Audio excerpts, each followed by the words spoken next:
Для нас принципиально отсутствие России в парламентской ассамблее?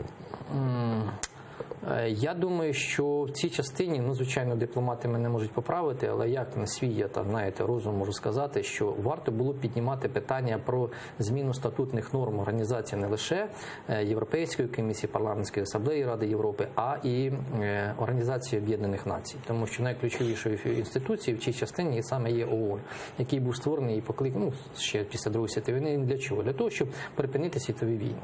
Він інституція, яка готова врегулювати у нас військовий конфлікт на Донбасі. Показовою в цій частині є заява Єврокомісії буквально вчора стосовно Східного партнерства. Вони говорять, що ми розвивати цей проект не можемо, допоки не будуть ліквідовані локальні і інші військові конфлікти на територіях країни, які сходять саме до цього партнерства. І в цій частині Організація Об'єднаних Націй повинна була підіграти ключову роль.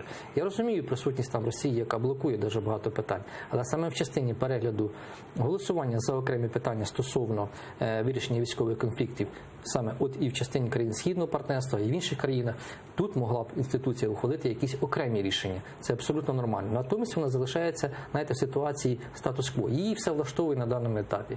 Її влаштовує присутність Росії. Її влаштовує, давайте скажемо щиро, світ сьогодні влаштовує той військовий конфлікт і анексія Криму, яка відбулася в Україні. Чому? Тому що абсолютно ніяких зрушень за останні 5 років, окрім мінських домовленостей, не відбулося. Це заяви, заяви, заяви. Санкції – річ добра. Вони стримують до певної міри, але не вирішують проблеми. И санкции против России в парламентской ассамблее тоже сдерживают Россию. Я говорю абсолютно про все санкции. Так уже идут заявления о том, что нужно возвращать. Франция настаивает на необходимости выполнять Минские соглашения и призывает Киев не связывать их с ситуацией в Совете Европы. Об этом заявил представитель МИД Франции. И вопрос возвращения России, по-моему, уже очень сильно продвигается и Франции, и Германии.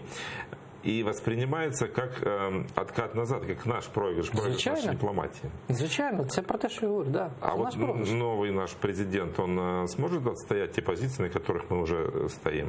Сигнальний візит до Франції, тому що саме вчорашня ця заява, до Франції, вона мені і так впала в око, можливо, і не випадково відбулося, а можливо, і випадково. Можливо, це така, доля, що Зеленський поїхав в першу чергу до Франції.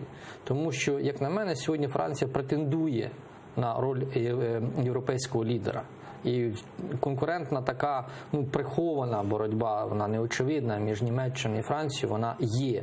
І в частині того, що сьогодні Німеччина себе суттєво дискредитувала через економічні відносини з Росією, через Північний поток-2 і той же завод Мерседес в Росії, який був нещодавно відкритий. І Сіменс турбіни. Так, і Сіменс турбіни, скандал по Криму. Це все речі, які дуже легко лягають в пазли, і їх можна було б використати.